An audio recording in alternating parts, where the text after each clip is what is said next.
CHAPTER XVI. But narration in demonstrative orations is not continued, but distinguished into parts. For it is necessary in demonstrative orations to enumerate those actions from which the oration is composed. For an oration of this kind is composed so as to be partly inartificial (since the orator is not the cause of any of the actions), and partly artificial. This, however, consists in showing either that the thing is, if it is incredible, or what the quality or quantity of it is, or in exhibiting all these. On this account, sometimes it is not requisite to narrate every thing, because thus to demonstrate is adverse to facility of remembrance. Thus, for instance, it may be said, That from these things it appears that he is a brave man, but from those a wise or a just man." And the one oration is more simple, [i. e. the oration in which every thing is narrated in a continued series without any confirmation and amplification ; but the other, in which there is confirmation and amplification, is various and not elaborate. It is necessary, however, to call to mind things and persons known and celebrated ; on which account the greater part of celebrated persons and things do not require narration ; as if, for instance, you should be willing to praise Achilles, for all men are acquainted with his actions. But it is requisite to make use of these actions. But if you were willing to praise Critias, narration is necessary, for he is not known by many persons.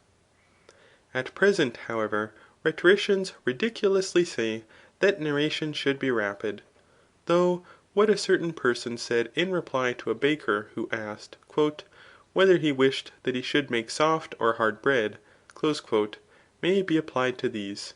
For his answer was, " Is it not possible to make good bread so that it may be neither hard nor soft, but of a moderate condition ?"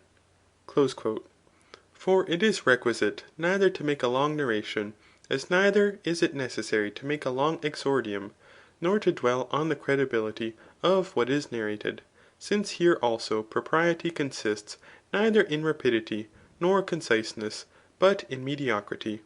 But this is effected by narrating such things as render the affair manifest, or such things as induce the audience to believe that the thing has been done, or that the person has been hurt, or the injury has been committed, or that the transactions were of the magnitude which the orator wishes the hearer to believe they were. Things, however, of a nature contrary to these are to be adduced by the opponent. The orator likewise should insert in his narration such things as pertain to his own virtue, such as, " But I always admonish him to act justly, and not to desert his children." Or he should insert in his narration such things as pertain to the depravity of another person, as in the above instance, " But he answered me, that wherever he was he should have other children," which Herodotus in Euterpe says was the answer of the Egyptians when they revolted from their king. Or he should insert such things as are pleasing to the judges. To the defendant, however, narration is less necessary. But the subjects of controversies are, whether a thing has been done or not, whether it is detrimental or not, whether it is unjust or not, and whether it is a thing of so much consequence or not. Hence the defendant must not dwell upon a thing that is acknowledged, unless something is said in opposition to his statement of the affair. For then he must show, that admitting the thing to have been done, yet it was not unjust. Farther still, it is necessary to narrate things which have not been done, as if they had been done, if they are calculated to produce commiseration or indignation.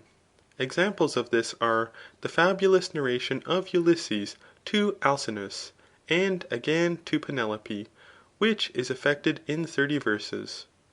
Another example is that of Phaelus, who contracted a very long poem which is called the Circle, and also the prologue of Euripides in his Aeneas. But it is necessary that the narration should be ethical, and this will be effected if we know what produces manners. One thing therefore which produces them is a manifestation of deliberate choice, and manners are good or bad from the quality which they possess. But deliberate choice is such as it is from the end. On this account mathematical discussions are not ethical, because they do not contain in themselves deliberate choice. For they have not that for the sake of which a thing is done, i.e. they do not consider the end. But this is the business of Socratic discussions, for these consider things of this kind. The oration also expresses manners which exhibits such things as are consequent to manners, such as, that at the same time he said these things, he went away. For this manifests audacity and rusticity of manners.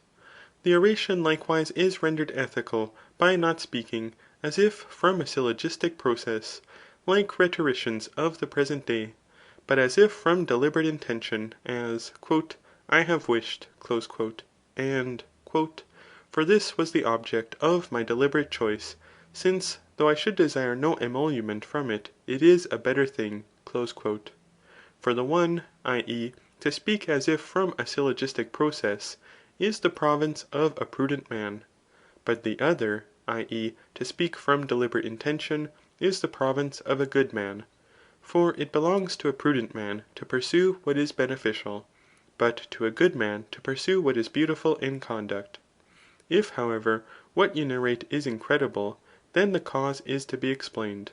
An example of which is from the Antigone of Sophocles, that she was more anxiously concerned for her brother than for her husband or children, for she might repair the loss of her husband and children by marrying again, but her mother and father having descended to Hades, she could never have another brother. But if you cannot assign the cause, you may say, that you are not ignorant you relate what is incredible, but that you are naturally disposed not to admit any thing disgraceful. For mankind do not believe that any action is performed willingly except it is advantageous. Again, that the narration may be ethical, it is requisite that it should be pathetic. And this is effected by relating such things as are consequent to the passions, which are known to the audience, and which particularly relate either to the orator or his opponent, as, but he departed, looking after me, and as Aeschines says of Cratylus, that he hissed and clapped with his hands. For these things are adapted to persuade, because these things which the audience know are symbols of what they do not know. Many things also of this kind may be assumed from Homer, as in Odyssey 19, then o'er her face the beldam spread her hands. For those who begin to weep cover their eyes with their hands. In the beginning of the oration, likewise, you should introduce yourself as a worthy, and your opponent as an unworthy man, that the audience may survey you and your opponent as such. But this should be done latently. And that this may be easily accomplished may be seen from those who announce any thing to us. For concerning things of which we know nothing, we at the same time form a certain opinion of their truth or falsehood. In many places, however, it is necessary to narrate, and sometimes not in the beginning of the oration. But in a popular oration there is no need of narration, because no one makes a narration of future events. If however there should happen to be a narration in it, it will be of past events, in order that by recalling them into the memory there may be a better consultation about such as are future, either employing on this occasion accusation or praise. But then he who does this will not perform the office of a counsellor. If, however, that which is narrated is incredible, then you ought to promise the audience that you will immediately assign the cause of it, and leave it to the audience to believe or not, as they please. Thus Iocasta in the Oedipus of Carcinus, when she says something incredible in answer to him who asks her concerning his son, always promises that she would prove the truth of what she had said. And the the Aemon of Sophocles employs the same art.